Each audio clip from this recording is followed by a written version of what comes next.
Fala galera, beleza?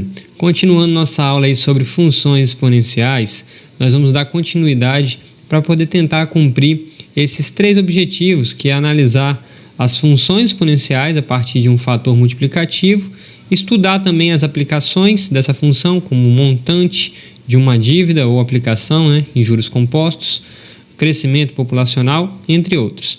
Além disso, a gente vai ver algumas maneiras diferentes aí de interpretar a função exponencial. Vamos lá?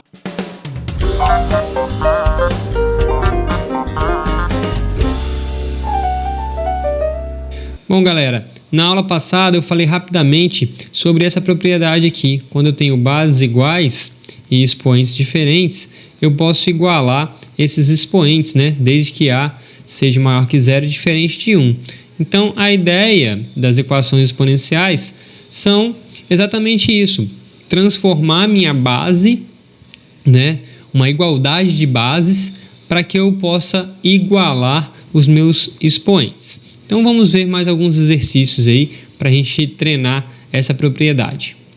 Então, a questão é, eu consigo escrever esse 81 aqui na base 3?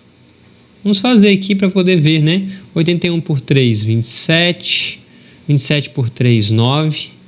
9 por 3, 3. E 3, 1.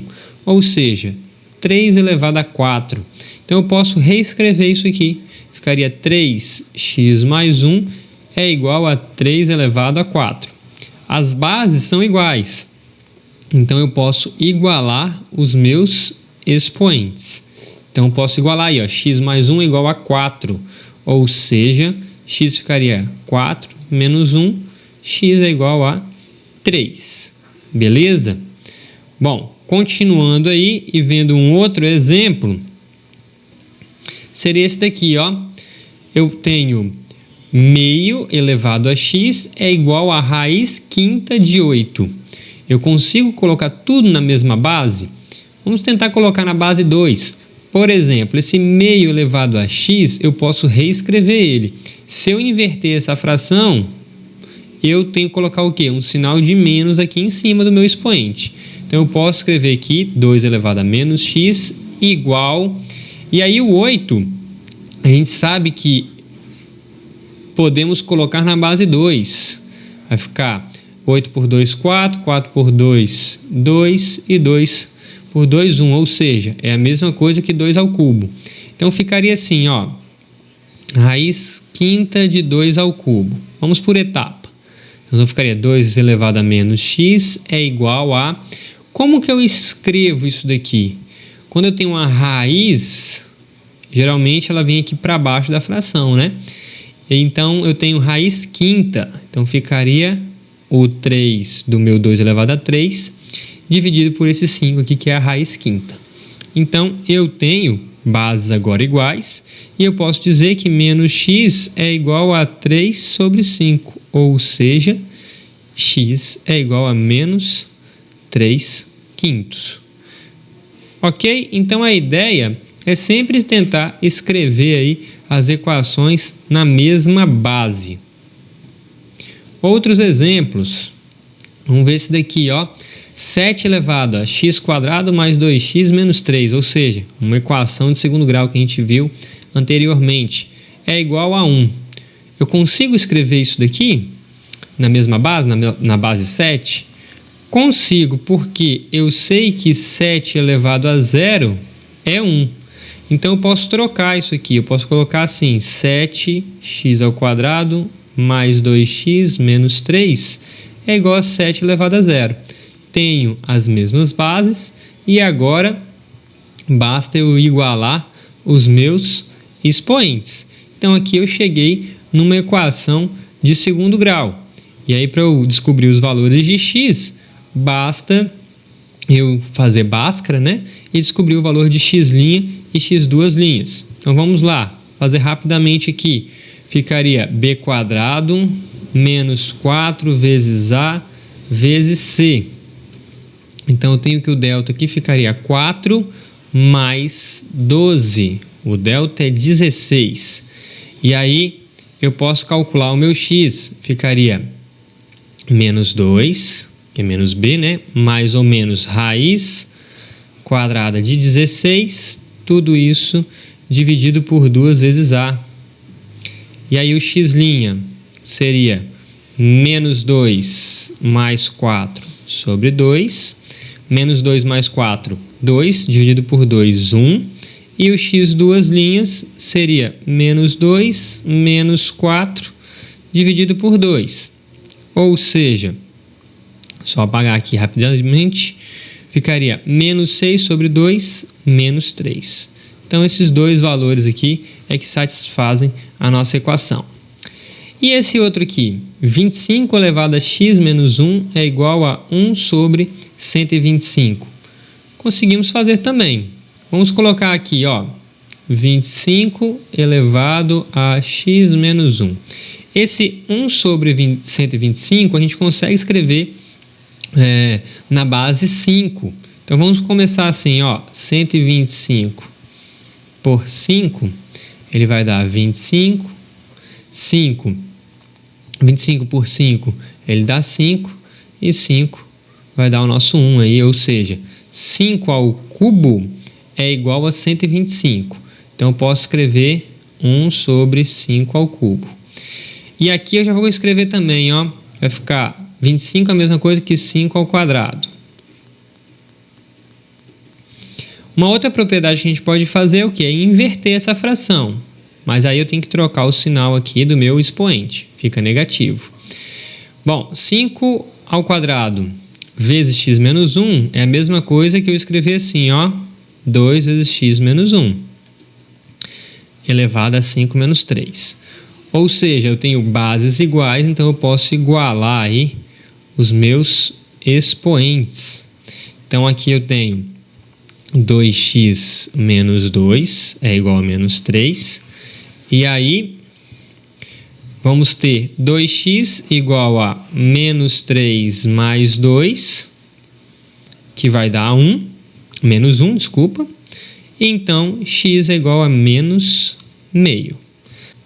Então, tenha em mente que para resolver esses exercícios, a ideia é sempre colocar aí as mesmas bases, tá? Para os dois lados da igualdade. Feito toda essa parte, galera, de como resolver essas equações, algumas técnicas, né? Agora a gente vai ver alguns exercícios para poder a gente fazer a interpretação e usar as expressões aí para calcular as funções exponenciais. Então, primeiro exemplo. Uma pizza a 185 graus Celsius foi retirada de um forno quente.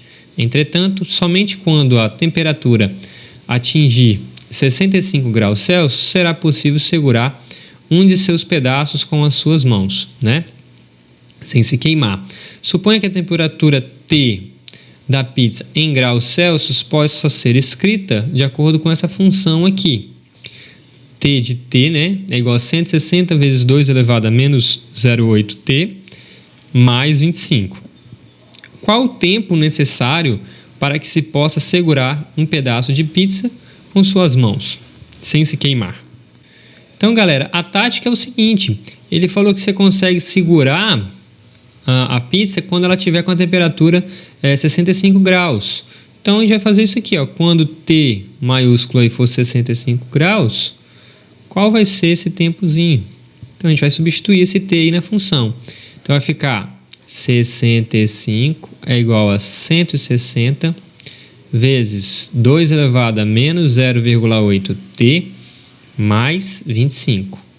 Então, a primeira coisa a se fazer é passar esse 25 para o outro lado da igualdade. Então, vai ficar 65 menos 25 é igual a 160 vezes 2 elevado a menos 0,8T.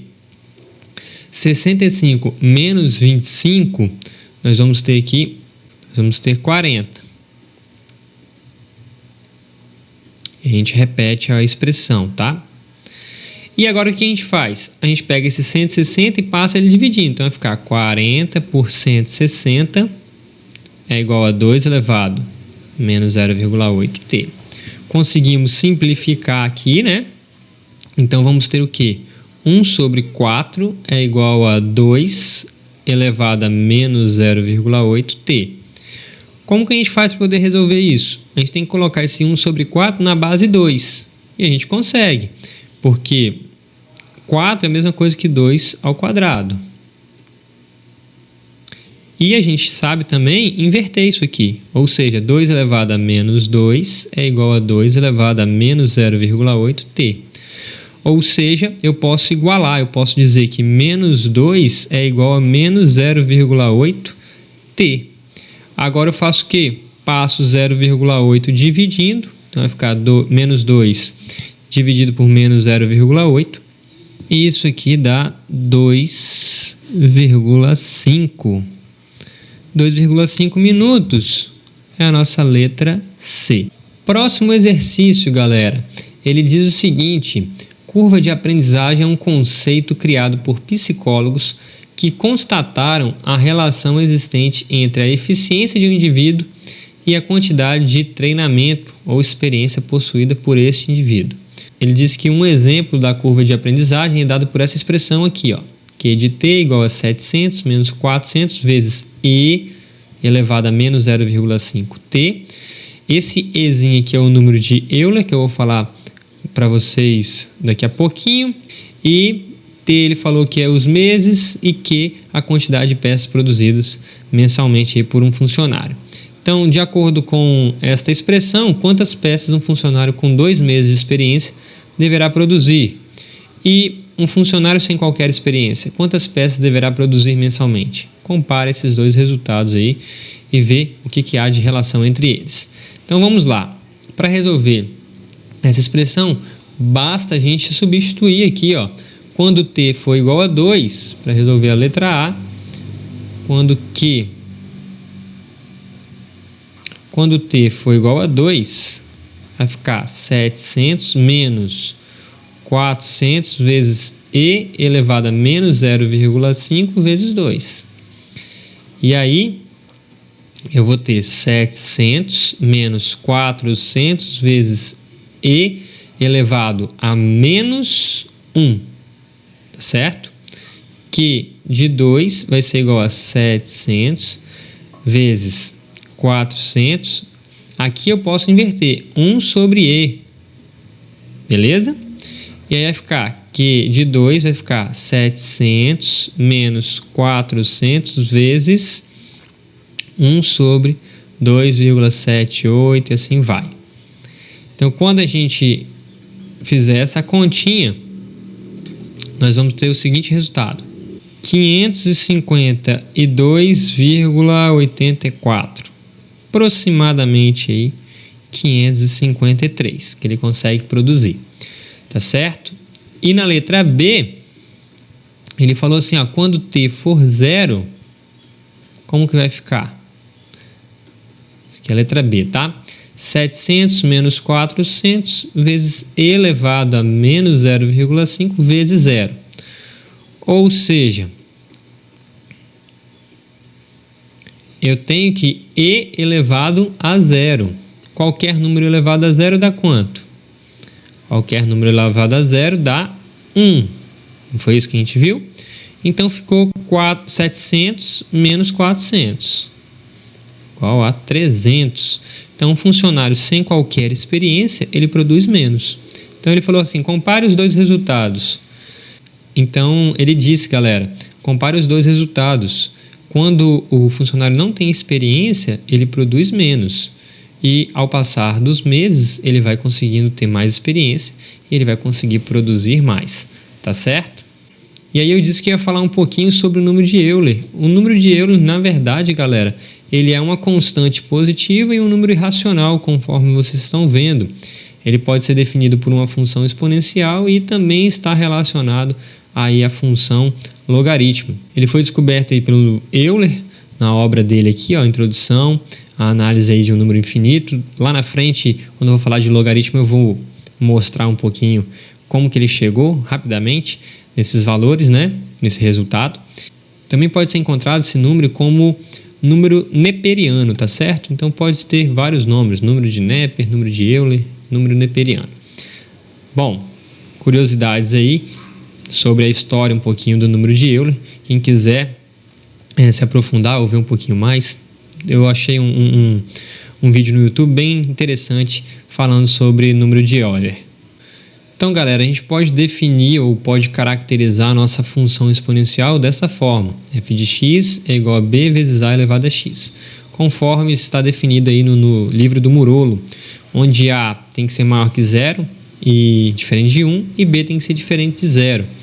Geralmente, a é a base, então se a for maior que 1, a função ela é crescente, se estiver entre 0 e 1, a função é decrescente, e b aí é onde corta o eixo y, mas eu prefiro entender assim, quando x for igual a 0, a gente consegue encontrar aí o valor que ele corta o eixo y.